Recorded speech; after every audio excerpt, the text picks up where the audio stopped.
我叫向佳悦，可以叫我鱼叉。大学期间因为喜欢住民宿，便开始了我自己的民宿事业。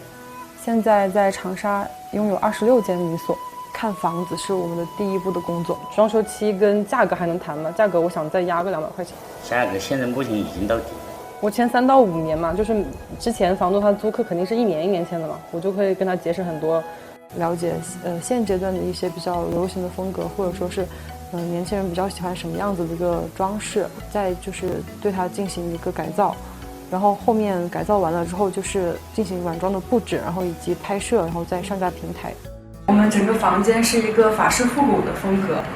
因为民宿会有很多客人过来打卡拍照，所以我们也准备了很多很出片的小角落，像这个镜子里面反射的这个沙发后面这个部分就很出片。我之前以为就是把这个房子装完了，我就完成了我创业的大部分的工作，但其实后续的这个运营管理跟维护客人各种情况，其实才是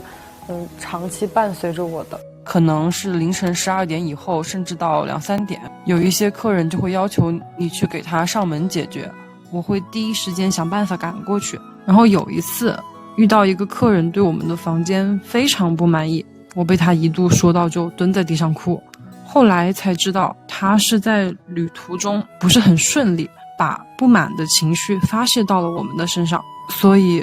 我们也需要不断磨砺自己的内心，让自己强大一些。创业的时候一定要发散思维，敢想敢干，干的时候一定要脚踏实地，落到实处，不怕困难，勇敢向前。